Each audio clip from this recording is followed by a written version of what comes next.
Welcome to the Bookworm Bindery with Cathy-Lynn.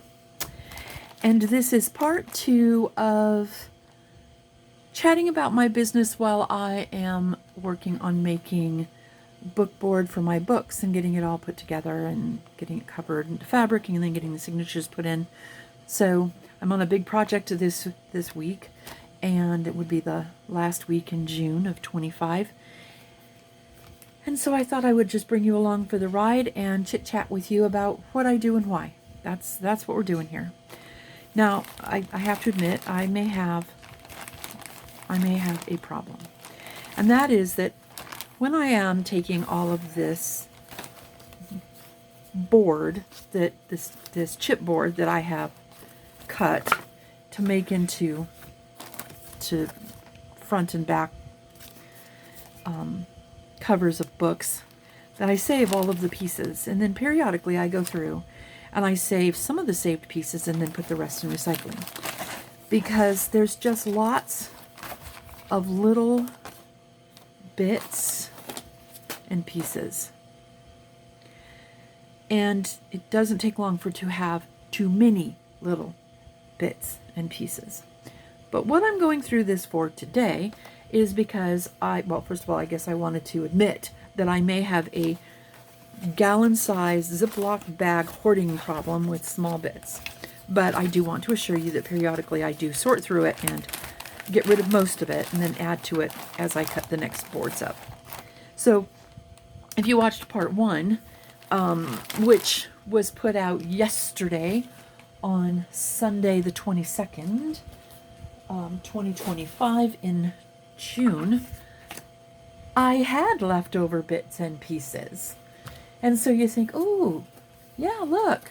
So if every single time, or almost every single time, you cut stuff up and you have bits and pieces, why save any? And that's because occasionally you have pieces that are the exact size and you need bits left over. So that is my excuse, and I am sticking with it. So let's start by putting the stuff that I just pulled out of that gallon size Ziploc style bag away, because I have pieces that are the right length, 9 inches tall, and they're just too wide. So I'm just going to cut them down, and because they're small enough that clips get in the way, I'm going to cut them one at a time. So these were the 2 that were glued last time, and now we're going to do the spine. I make my spine one less ply than I make the front and the back covers. It's a personal preference, and I find that it works just fine. So what I'm going to do now, yeah, I can't do it that way. Let me drop you down so that you can see the measurements, maybe. Or not. Gosh, now you're crooked and we're lost. I don't know if I can get there. Well, look. You can see really how terribly heavily used this is. This was not new to bookmaking. This started out with fabrics and quilts and tents and all kinds of things. So I'm going to move this down just for a second. I'm going to keep you here. And I'm going to move this 9-inch piece down just so you can see this once. Because I'm sure if you have any questions, you can always back this up. Oh, I just wanted one at a time. So what I want to do is I want to make this 3/4 of an inch. And to do that, I'm going to put it on the 3/4 of an inch line. Make sure that it's nice and straight along that line. And I can see as this is moving upward that this is a nice straight edge. The other side, which you can't quite see, not a straight edge. So that'll require probably 2 cuts to get that in. Okay, now I am going to line up my straight edge. Oh, you can barely see it, but this is the number 11. I'm going to line it up on that line, and then I'm going to make sure it stays on the corresponding line up here. Or, we're in trouble. So now it's on the corresponding line up, and it's on the proper line down here, and I'm going to cut this. So you can see the razor blade whoosh by, maybe. It'd help if I stayed really close to the edge. So making my own book board, oh, there's two of them. Making my own book board versus buying it. I don't know that in reality, book board, let's bring you up, is expensive. I'm going to try to bring you up a little quicker than that. And try not to make you too dizzy at the same time. Sorry about that. You can see that I still need to bring you up more. This is not an easy project. It's a nice little stand. It didn't cost me a lot. It works really well. I can see at some point in the future needing to upgrade it. Okay, so here's my first 3/4 of an inch. If I just put one of them along the edge, you can see how that goes in what appears to be, I'll move it down, approximately 3/4. According to the measurement at the bottom, it's 3/4, so we're good. Now, I need 3 of them. I just cut 2, so let me get an individual here. I'm going to do the same process. I'm just not taking you in for the ride. That might be for the best. I do not need you getting sick to your stomach. Move that over there. Okay. Okay, so I am lined up. For some reason this looks small. I guess it's fine. And then I'm going to line this up on the lines that are actually, you know, printed on the mat. That way I'm not eyeballing how straight this is. I'm going to need a new cutter soon. I think I have one in my work drawer. I think I'll have to go buy one right away. Okay, so 3 at 3/4 of an inch will be the spine for my 4-ply book. Part of that is because this is going to be reinforced with the tape, but then it's reinforced with more fabric than the covers get. So again, most of my books are covered in fabric. I have a lot of fabric. I have a mother who quilts. I sew a lot of my own clothes. I have a dance studio, so I have a sewing business for costuming for that.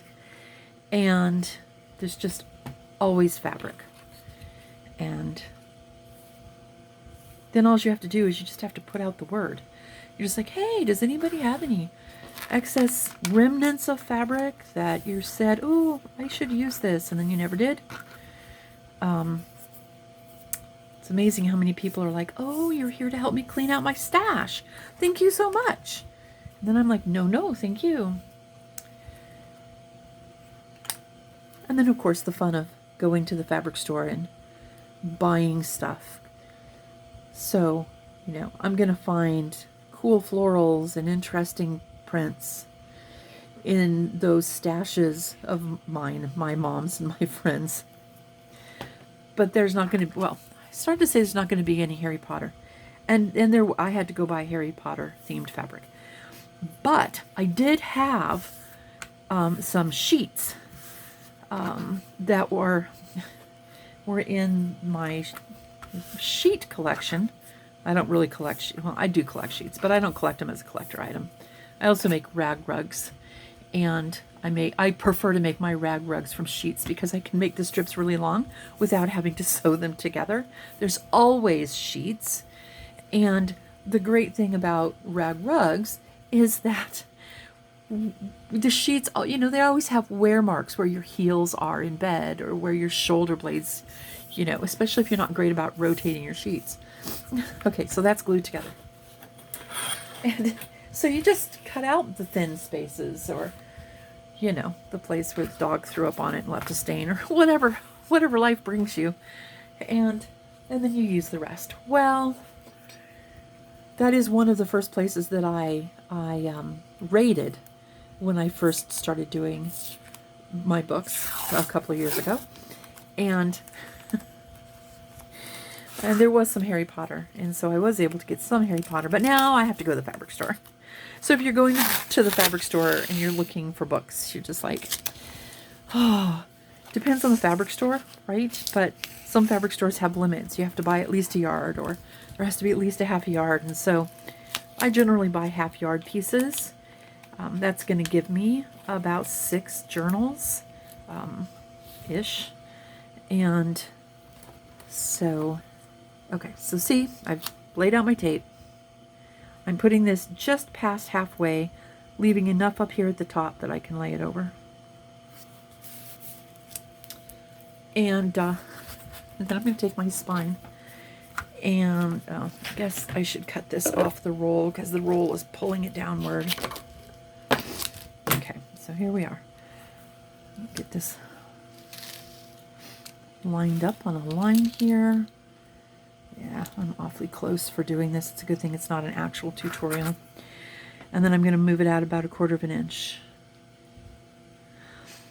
The first time I was watching videos and listening to all this, I thought, ooh, 1/4 inch is too much. Isn't it amazing how people who do what they do know what they're talking about? I love that fact. I hope when I grow up, I'm one of those people. Because, yeah, 1/4 inch. 1/4 inch works really well. All right, sorry about that jostling thing going down. Okay, so now,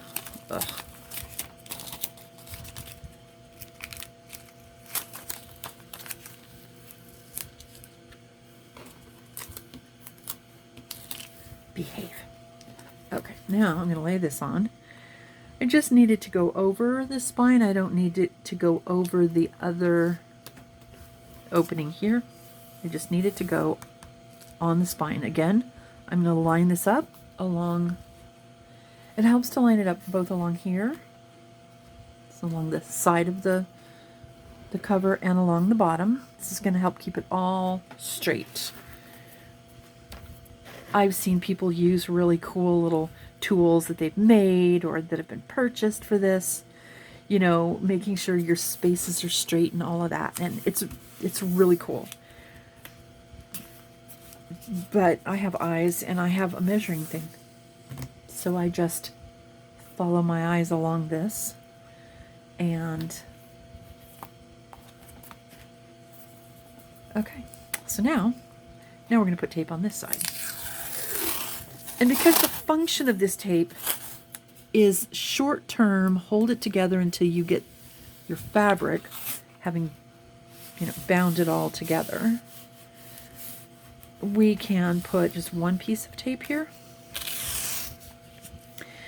I know that, you know, or at least I've heard and I've watched, so I know, I guess, I know that there are people who use more tape than this. They use maybe a better quality tape. Oh, hello. Thank you. A better quality tape than a masking tape. And, you know, I think that's great. I think that's fine, especially when it's something you have laying around. You know, it's like Pam likes to use the Tyvek, and I've heard other people use it as well. You know, they'll say, oh, this is the best, it's so strong. And if you're doing a paper cover and you're not doing a fabric cover inside, I think then it is really important that the tape that you use be something that you know is going to last, and that it doesn't have the gummy back that's just going to dry up in 30 years. It seems funny to say that. So with this, because I do cover it with fabric, I feel like the tape is just a short term, hold it into place until it all gets done. Okay, now I'm going to fold this back and forth, and then I like to fold this over, and then I like to fold this over. And really, I'm playing. But what that does is it just makes sure that the tape in here, the back of this tape, is connected to the back of the tape on the other side, so it's nice and stuck down. There we go. So now we have the bones of the book, or the form of the book. And now we're going to cover it with fabric. And I went through, I have a, I don't know, little 3-door drawer, kind of plastic cabinet that you can pick up at any dollar store or what have you. Okay, let's figure out which is the right side. Okay, this may be one of those things. Okay, this carnation is facing that way and this one's facing this way. This blue whatever is facing this way and that one's facing the other way. This wild rose maybe is facing this way, but over here is facing this way. So this is a non-directional piece of fabric. So it doesn't matter. I can do either way, and it's probably not going to make a lot of difference. Okay, but these 2 rows go up and down. I mean, these 2 rows go this way. These 2 rows go this way. So in the long run, if I want the flowers on the front of the book to be mostly going up, I need to use this as the front side. Okay, so turning the fabric over, laying this down. This, at one point I went through all of my remnant fabrics and I cut them kind of to size. I cut them to size for a little bit bigger book than this. If I wanted to make an oversized book, I didn't want to be limited by my fabric choices. So I made the fabric, right now this is centered, so you can see that it's bigger than it needs to be for the folding in. I like to fold in about 1/2 of an inch-ish. So I will tear this down and get rid of this excess fabric, but it's got this much space on both sides. If I were doing this, using this fabric for a junk journal, this would be wide enough. So it's okay that I'm going to tear this down a little bit, and I'm going to do that right here and now. So if you are one of those people, and it may be genetic, you know, it might not be anything you can help at all, that can't stand the tearing of fabric, you might want to A, look away, and B, put fingers in your ears and hum. Please don't be like, oh, this is so traumatic, I have to turn this video off. It's going to happen quick. It's like ripping off a Band-Aid. Okay, so I'm going to, you can't see that, I just did that offside. Let me move you over and up. I'm just eyeballing it. I'm coming over about here. I made a cut, and now I'm just going to tear it off. Now, this is a good width, and it is a width that will cover my, the inner part of my spine. I do have another piece as well, so we'll set it aside. I don't know whether I need to use that one today. And then I'm going to need to do the same thing for the top. So by just moving the book towards a corner, I will tear this side. I already done. And now I'm going to tear this side. I don't have to tear all 4 sides. Okay. Great. Okay, now let me reposition this. And let me just show you really quick without doing all the folds and stuff. When I turn this over, these flowers are going upward on the front of the book cover. And interestingly enough, just the way that it's positioned out, these are going up and these are going down. So it's going to look nice no matter what. Now, because I am doing this kind of all in one go for me, this may end up being 2 or 3 videos as I play with this, because I'm trying to keep them to a half an hour or just under. But I normally make notes on these, because sometimes I make up 8 or 10 or 15 of these and have them stacked ready to be covered with fabric. But what I like to do, so I'll just show you really quick, is I will put down that this is a 3/4 inch spine, and then if I know the inventory number of this, you know, what I want to do with this, then I'll write down the inventory number in here. It'll never be seen, but it helps me track these now because I'm making it and covering it as I'm chatting with you. I don't need to worry about that too much. Okay, so it's sort of even, and I've sort of just designated this as the inside. Once I've glued the fabric on, I still want to be able to read that in case I have not entered it into my inventory book. Okay, so we're going to start with gluing. So I was talking about the fact that I had increased my shelf space at my local craft consignment shop. And whether that's going to be a smart financial decision or not, just is going to have to wait to be seen. I feel like I have made decent sales for the fact that I was there for a short time, right, before the holidays. And I have seen sales even when it's not around the holidays, and I expected to see that. I think because I live in Tucson and we have a lot of winter visitors that come here for the weather, then I think that summer is often slow in Tucson. All businesses will tell you that, except for places with really great air conditioning like restaurants and movies. Okay, let me find a bone folder. I have one sticking over here to the side. It's still in a good place? Yeah. I'm just going to run this along the fold of the spine and the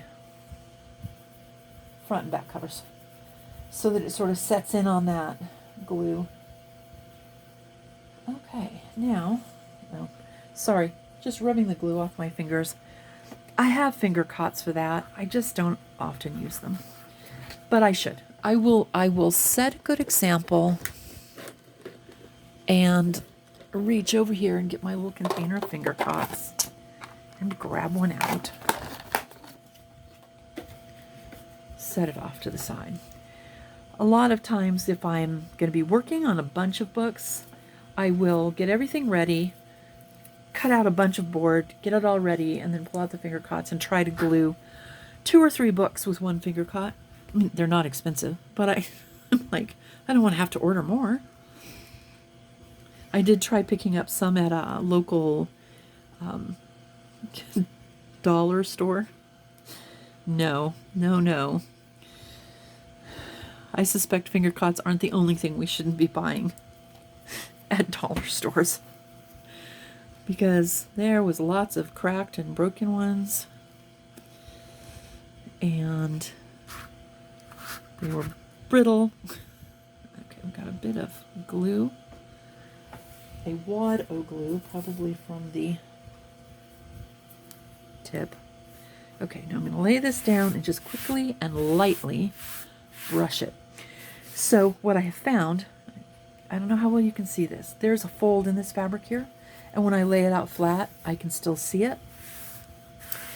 And I used to think I had to iron everything out to make it flat, and what I found out is that as long as I press it smoothly and evenly over the glue, I can just press out the folds. Now, if it was ironed in and it was really a pressed hard, I probably would want to press it out. But just folds, because this is how I stuck it in the drawer, those just come out quite nicely.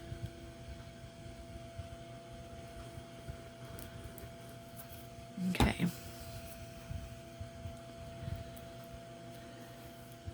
So, business. Yeah, the distractions are real. Okay, there's that.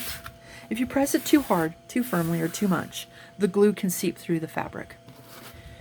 And then you have to do creative things to cover that, because it often stains the fabric, I guess. You know, you can still see that spot later. Even though the glue is dried, it's still evident.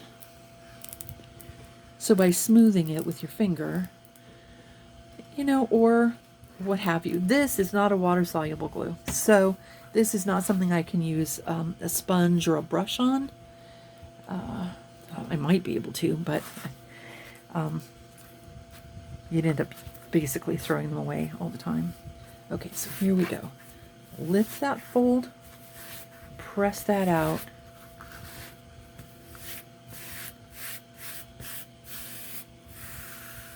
It's gone. Okay.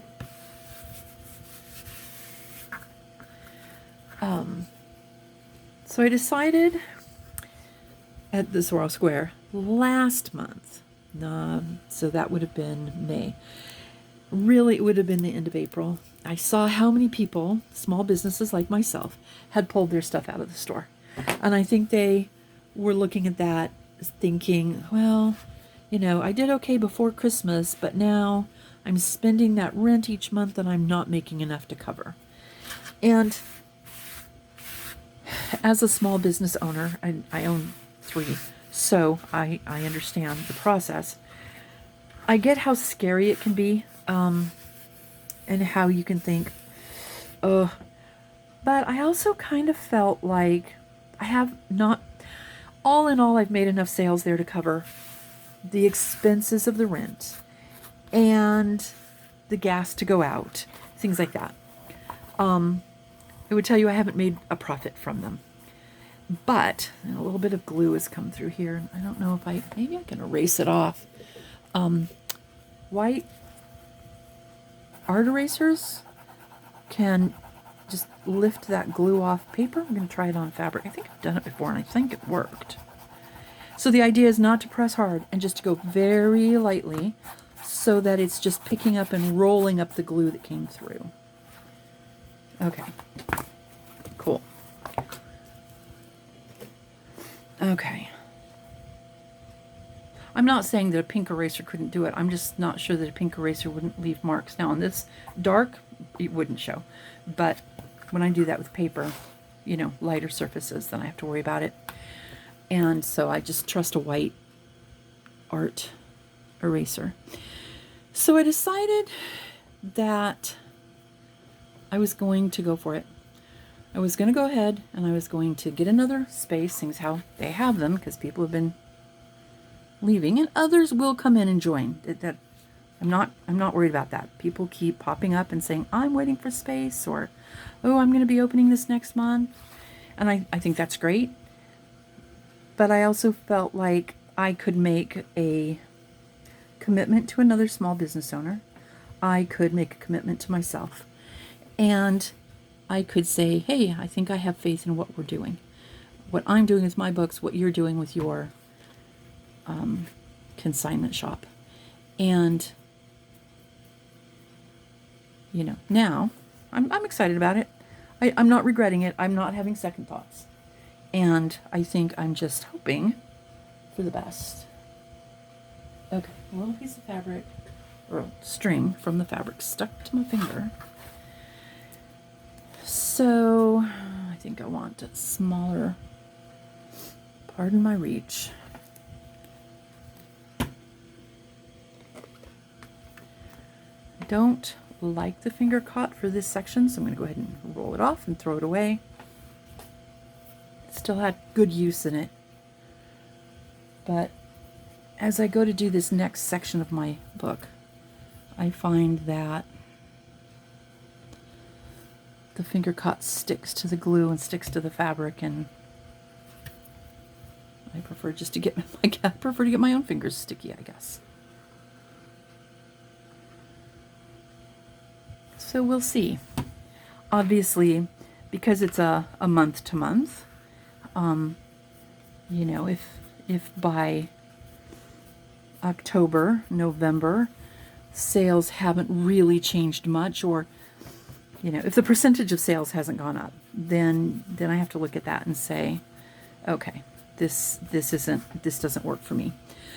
But one of the things that I do like about this place, and I suppose this is probably true of all consignment because it's a consignment shop, is that if I am doing a craft show, I can just go in and pull my stuff out. I leave a little printed sign that says that, I'm going to be at this craft sale at this address, and stock will be back on Monday or Sunday afternoon. Just, I suppose, depends on the craft show, right?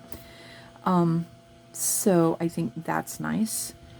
And the fact that they encourage you to just tell people where you're selling stuff in a craft show is excellent for business. And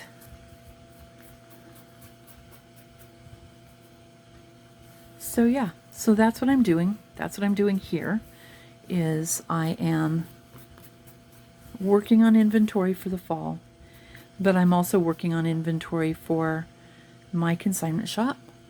My inventory at the studio has gone down by a couple of books in the last month, and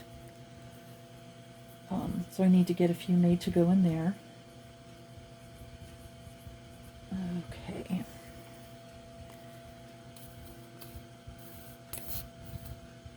So chatting and dealing with video slows down the process. If you're like, how long does it actually take you to do this, Cathy? If you're going to make, 3 half-hour videos on your business and what's going on while you make a book, does it really take that long? And the answer is no. It doesn't usually take me an hour and a half to 2 hours to make a complete book. On the other hand, everything has to be at hand and ready. If I'm pulling paper and counting it out, and I'm going to get my chipboard, and if I have to go get the bottle of glue, just life, things like that can take up your time. When my boys, I have 2 cats in there. Well, I have more than 2 cats, but I have 2 cats that are very curious as to what happens, and sometimes they wander through the videos or just are found lying on the table. They're not actually allowed on this work table because I have glue, which is not good for them, and I don't need it in their hair. And I have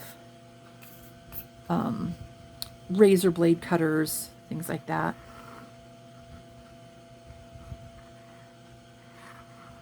So they're not allowed on the work table. Does that mean they never get on the work table? No, it doesn't mean that at all. They just look at you like, I know I'm not supposed to be here when they get caught. When they knock something over or they steal something. They were young when I started my bookmaking business, about a year old. And boy, they were like paper. And they love to chew up paper. And okay, so we are at the 30-minute mark. Make sure my book is upright. Yep. I'm going to, let's see, I don't need it that thick. We will go back to the one I tore off a few minutes ago. I will get this cover put in. And then I think we will say that is it for part 2. And go from there. So this piece gets glued in. Once this is glued in, then the front and back cover pages will get put on. And so that'll be in the next video. So today should be, if you're looking at this new, today is, oops, this is too long, is Monday the 23rd. Whoops. So tomorrow on Tuesday, I will have the next part of this, the next ramble or chat, and the next section of what I'm doing with this. So, do you do crafts? You want to put that into the comments below? That would be cool. Do you do a craft? Are you looking for a new craft? Are you avoiding crafts like the plague, so you like to watch other people and live vicariously through them? I think all of us have been in those places. And so it's something that we can recognize within ourselves and each other. So if you're working on a craft, what craft are you doing? Are you doing journals? Do you sew? Do you do pottery? Now I'm just, look at this, see. Oh. Didn't look like it was quite glued flat. Okay. Are you looking into starting to make junk journals or memory journals or scrapbooks? Oh, that glue got put a little wide there.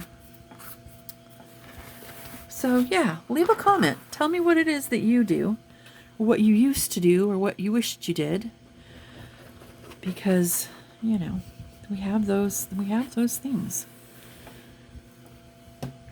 So So if you're still here, thank you very much for sticking around. I appreciate it. More than you can know. Not necessarily. You may be a very intuitive person who knows exactly how happy I am. Okay, there we go. And hit the subscribe if you haven't yet. Make sure that you hit the bell notification so that you get notifications from not only me, but other creators with this type of content.